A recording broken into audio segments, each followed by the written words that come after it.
रसूल करीम सल्लल्लाहु अलैहि वसल्लम ने फरमाया कि बंदा उस वक्त तक नमाज ही में रहता है जब तक वो मस्जिद में नमाज का इंतज़ार करता है ता वक्त कि वो हदस ना करे।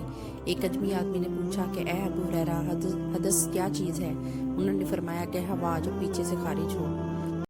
आप सल्लल्लाहु अलैहि वसल्लम ने फरमाया कि नमाजी नमाज से उस वक्त तक ना फिरे जब तक रीह की आवाज़ ना सुन ले या उसकी बू ना पा ले।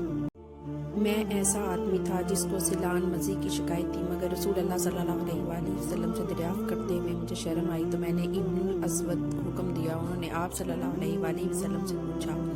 आप सल्लल्लाहु अलैहि वसल्लम ने फरमाया कि इसमें वज़ू करना फ़र्ज़ है। इस रवायत को शअबा ने भी अमश से रवायत किया।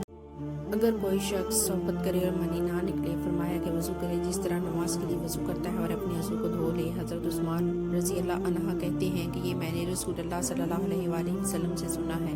ज़ैद बिन खालिद कहते हैं कि मैंने इसके बारे में हज़रत अली, ज़ुबैर, तलहा और इब्ने बिन कब रज़ी अल्लाह अन्हा से दरियाफ्त किया। सब ने इस शख्स के बारे में यही हुक्म दिया। रसूल अल्लाह सल्लल्लाहु अलैहि वसल्लम ने एक अंसारी को बुलाया। वो आए तो उनके सर से पानी टपक रहा था। रसूल करीम सल्लल्लाहु अलैहि वसल्लम ने फरमाया, शायद हमने तुम्हें जल्दी में डाल दिया। उन्होंने कहा, जी हाँ। तब रसूल अल्लाह सल्लल्लाहु अलैहि वसल्लम ने फरमाया कि जब कोई जल्दी का काम आ पड़े या तुम्हें इंतजार ना हो तो तुम पर वज़ू है, गुस्ल फ़र्ज नहीं है।